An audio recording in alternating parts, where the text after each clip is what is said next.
recorrido por la exposición Guardianes de Piedra, los castillos de Alicante, que es una producción que ha realizado el Museo Arqueológico de Alicante, de la Diputación Provincial, y que actualmente se encuentra en la sala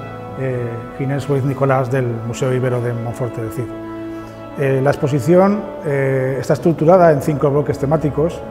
que abarca prácticamente la totalidad de fortificaciones que se encuentran en la provincia. Alicante es una tierra de castillos, prácticamente más de 250 fortificaciones están censadas en nuestra provincia entre época medieval y época moderna. Y eso nos ha permitido plantear una exposición donde se puedan repasar por diferentes regiones y temáticas las diferentes fortificaciones que tiene la provincia, que es de una tipología y variedad realmente inusual. La exposición está estructurada en varios armarios que funcionan como si fueran cajas de embalaje para que pueda ser trasladada de diferentes lugares y que abarcamos diferentes temas, y en ellos ubicamos los castillos. Hay un entorno geográfico que marca un poco el espacio, hay unas referencias históricas básicas a un tema concreto, hay un personaje destacado que hemos ensalzado o hemos destacado del resto de esa época histórica, y después en las paredes laterales hay tanto la información de esos castillos, de una selección de ellos, porque los 250 no podíamos tenerlos, hemos reducido la lista a los 80 más importantes, y después también viene acompañada una información adicional que puede ayudar al visitante a poder entender y comprender algunos aspectos en la lectura de lo que sería ver una fortificación, elementos defensivos, ofensivos, ventanas, aspilleras, sistemas militares de defensa, y también un pequeño apartado de citas históricas para que el visitante se pueda ubicar en algunos aspectos curiosos o interesantes desde el punto de vista histórico que las fortificaciones han aportado para la investigación.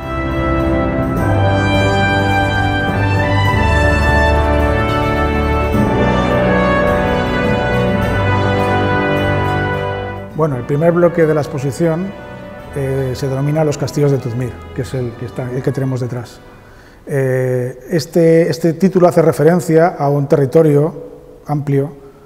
que ocupa prácticamente en nuestra provincia la zona sur del territorio alicantino. Recibe ese nombre de Tuzmir porque viene a responder al territorio que correspondía a un noble visigodo, Teodomiro Bengandaris, que era uno de los señores nobles de los condes más importantes que había en el sur de ese territorio. Teodomiro ha pasado a la historia por ser el que firma un tratado de paz, un pacto, llamado Pacto de Tuzmir, precisamente por eso, en el momento en el que los musulmanes han invadido la península en el 713 y que se dirigen hacia el norte ocupando todo el territorio peninsular. Al llegar a Orihuela, la ciudad es asediada por los musulmanes y Teodomiro consigue llegar a un pacto con los musulmanes para que no ser agredidos ni ser asediados. En ese pacto se refleja una serie de condiciones en la cual fundamentalmente se respeta a la población residente en ese momento y se da permiso y entrada y acceso a todas las tropas musulmanas que venían con Abdelaziz ibn Musa, que era el responsable de esa parte del ejército musulmán desplazado a la península para su conquista. Evidentemente, ese territorio de Tuzmir refleja lo que actualmente es aproximadamente la comarca de la Vega Baja, en la cual destaca fundamentalmente por tener una de las fortificaciones más antiguas documentadas en nuestro territorio, que es el castillo de Callosa del Segura, que tenemos fechado aproximadamente en la primera mitad del siglo X. Ese castillo fue parte de un territorio en esa época controlado por la familia, por los Banu Saig, y fundamentalmente por al-Saig al-Aslami, que era un responsable o un miembro importante de esa familia que gobernó los castillos de Alicante y de Callosa en esta época y que se sublevó brevemente contra el que entonces era califa de Córdoba, Adarmán III, para, en ese intento por parte del califato de Córdoba de extender su poder por todo el territorio peninsular. Había algunos nobles y algunas familias que no estaban muy de acuerdo con ese planteamiento, y al-Saig al-Aslami fue uno de los nobles que se sublevó, como digo, brevemente, hasta que fue sofocada su revuelta por las tropas califales en la mitad del siglo X. Otros castillos que podemos destacar importantes de ese periodo y también que son muy antiguos podrían ser, por ejemplo, la Alcazaba de Castillo de Orihuela y el castillo, por ejemplo, de Cox, que son, digamos, los castillos medievales más importantes. A su vez, también la Vega Baja está afectada por un enorme proceso de ataques de los corsarios berberiscos en el siglo XVI y ha dejado huellas materiales en la costa, como son muchas de las torres costeras que forman parte del resguardo de la costa, de esa institución que se genera en el siglo XVI para defenderse y protegerse del ataque de los corsarios berberiscos. Algunos ejemplos, como la torre del Cap Roig, por ejemplo, la torre del Pilar de la Horadada, son buenos ejemplos de esta línea defensiva costera que se genera a principios de época moderna. Entre los elementos castilológicos que podemos destacar en este bloque dedicado a los castillos del reino de Tudmir, tendríamos, por ejemplo, algunos muy destacados y que son exclusivos prácticamente de esta zona de esta parte de la provincia de Alicante. Teníamos, por ejemplo, el caso del buzón matafuego. Es un término que utilizamos los castellólogos para referirnos a una apertura defensiva que tiene doble vía, doble salida, y que se colocaba encima de las puertas para poder verter aceite o otro tipo de líquido inflamable que pudiese echarse sobre los atacantes que estuviesen asediando una puerta. Este elemento, que es muy exclusivo, muy raro de encontrar en nuestras fortificaciones, lo podemos ver en la torre del Cap Roig, en lo que sería la costa de Orihuela. Otros elementos destacados, por ejemplo, es el hecho de que esta comarca tiene una de las pocas alcazabas que se conservan en nuestro territorio. Las alcazabas son grandes recintos fortificados, más complejos que un castillo roquero con un recinto amurallado y una torre defensiva, sino que muestran una gran fortaleza con una complejidad pensada fundamentalmente tanto para la residencia de los habitantes y de la tropa, como del resto del poder que ejerce, digamos, el control y la administración del territorio. En el caso de Orihuela, por ejemplo, tenemos conservada una de las alcazabas más completas y más grandes que tenemos en nuestro territorio y que recordemos, actualmente se encuentra en proceso de puesta en valor y de excavación, que nos va a ofrecer muchísima más información de la que disponíamos hasta ahora sobre ella. Uno de los elementos más destacados que tiene la exposición es esta maqueta, esta gran maqueta de la provincia de Alicante, en la cual hemos elegido un número concreto de castillos que han sido reproducidos por impresora 3D,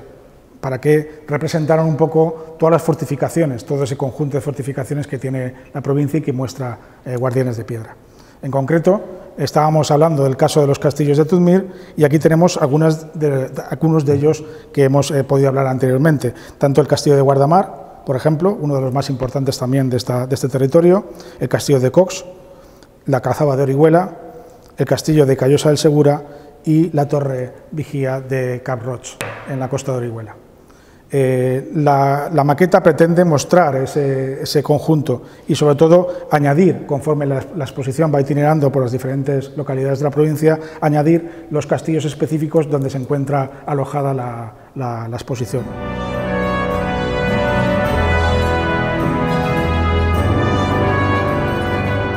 El segundo bloque de la exposición lleva por título La frontera interior, y lleva este título porque quiere hablar de uno de los aspectos más importantes de nuestro territorio y por el cual hemos heredado ese gran patrimonio castilológico que tenemos en nuestra provincia. Alicante, durante mucha parte de su historia, sobre todo en época medieval, ha sido un territorio dividido en dos reinos, entre el reino de Castilla y el reino de Aragón, una vez se produce la conquista. Esa frontera, esa línea de separación entre los dos reinos, pasaba por en medio de lo que ahora sería más o menos la frontera del Valle del Vinalopó. Y ese valle ha sido escenario de cambios continuos políticos durante mucho tiempo. La frontera se establece en una fecha clave, que es 1244, que es la firma entre las coronas de Aragón y de Castilla de lo que se llama el Pacto de Almirra, en el cual las dos coronas se reparten el territorio conquistado a los musulmanes, llegando a un acuerdo de entente de paz para evitar confrontaciones y enfrentamientos posteriores. Desgraciadamente, esa paz que se estableció en Almirra, en el campo de Mirra, en 1244, fue rota en diferentes ocasiones, lo que produjo muchos enfrentamientos y muchas guerras en años venideros, sobre todo durante el siglo XIV y el siglo XV. Pero esa frontera sí que dejó durante mucho tiempo un espacio fortificado entre dos reinos que afectó a la población que vivía en ella y es un espacio muy interesante de analizar y de estudiar y de aprovechar en esta exposición para poder mostrarlo. Quizás la frontera interior ha dejado algunas de las fortificaciones, en el Vinalopó, algunas de las fortificaciones más importantes que tenemos en nuestro patrimonio castilológico alicantino. Podríamos repasar el castillo de la Atalaya de Villena, podríamos poner el castillo de Sacs, el castillo de Biar, también la fortificación del castillo de Castalla, todas las fortificaciones de la zona amurallada del recinto de Elche, o por ejemplo, finalmente ya llegando a la costa, las fortalezas o las fortificaciones de Santa Pola, por ejemplo, podría ser un caso, ya entrados en el siglo XVI. Pero en época medieval, los castillos que vamos a encontrar en esta zona son castillos dominados por una gran torre, fundamentalmente, como es el caso del castillo de Villena, una torre islámica que fue reconvertida a torre señorial cuando el castillo pasó a manos de la familia de los Pacheco en el siglo XV. Estas fortificaciones tenían como misión fundamental la de vigilar los pasos de entrada, las vías de comunicación para acceder hacia el Reino de Valencia y evitar la entrada de tropas castellanas que pudiesen dirigirse o invadir y romper esa frontera entre comillas de paz que se había formado en el Pacto de Almirra y que fue ratificada en 1305 en el conocido como Sentencia de Torrellas y Pacto de Elche. Aparte de las fortificaciones que hemos señalado en el comentario anterior, también podemos destacar otras que aparecen en el panel principal de fortificaciones que tiene este bloque. Por ejemplo, no podemos olvidarnos del Castillo Palacio de Elda, una gran fortaleza conocida desde la época islámica y que durante la época de los Corella y la época de los Coloma, fundamentalmente en el siglo XV y XVI, alcanza una gran eclosión constructiva y una gran importancia. Tampoco podemos destacar el Castillo de la Muela de Novelda, otra gran fortificación con una torre triangular muy característica y muy exclusiva, muy rara de encontrar, que se encuentra en este castillo. A su vez que todo ese recinto fortificado, excavado por Concepción Navarro en los años 90 y que nos ha dado muchísima información para el conocimiento de lo que son las fortificaciones islámicas y cristianas en este territorio. Tampoco olvidemos castillos importantes como el Castillo del Río, un poblado fortificado de época almohade, situado entre finales del siglo XII, primera mitad del siglo XIII, y que se convirtió en el primer asentamiento habitable de lo que sería después la alquería y la villa de Aspe en un futuro. También hay que destacar elementos fortificados, por ejemplo, de las murallas de Elche, donde destaca esta gran torre, la Torre Calahorra, que es una torre avanzada a la línea amurallada que tenía la ciudad de Elche y que servía de control de acceso a la Puerta Lucentina, de entrada a la ciudad. Otros elementos importantes, como son torres de peaje, sistemas auxiliares que ayudaban a controlar la frontera y los pasos por los caminos en este territorio, como por ejemplo tenemos la torreta de Elda, castillos señalados como el castillo de Petrer, por ejemplo, también muy importante en cuanto al control de esa frontera entre los reinos de Castilla y de Aragón, o fortificaciones más antiguas, como es el caso del Castellar de Elx, que es una gran fortificación de 13 hectáreas que se encuentra en las cercanías del actual pantano de Elche y que sirvió de asentamiento para las tropas califales desplazadas para sofocar la revuelta de ese noble callosino Al-Saich al-Aslami que se sublevó contra el poder califal en el siglo X. Vale. Un elemento que acompaña todos los muebles de la exposición son estos fuses, son estos pequeños placas en relieve que son tocables pensando en aquellos visitantes que tengan algún tipo de discapacidad puedan acercarse y poder tocar estos elementos para poder identificarlos con las manos. En este caso, por ejemplo, tenemos un aspecto muy curioso de las fortificaciones medievales, que es, por ejemplo, la construcción de sillería en la cual los canteros marcan con una marca hecha por ellos a cincel en la propia piedra, marcan su propia adscripción a la pertenencia a haber hecho esa piedra, con vistas a que después se puedan hacer recuentos de esos materiales y poder cobrar el trabajo realizado. Es un elemento muy característico de una época medieval muy concreta, porque a partir del siglo XVI, con la desaparición de los gremios, ese tipo de marcas desaparecen, con lo que para nosotros sirve como una referencia cronológica importante para poder fijar y establecer fechas y datar fortificaciones. Otros elementos importantes que también se hacen mención en este bloque, por ejemplo, sería la presencia del alambor. El alambor es el talud, es esa base ensanchada, colocada de manera inclinada, que sirve para reforzar la base de torres y de murallas para evitar el impacto de la pelotería artillera. A partir del siglo XIV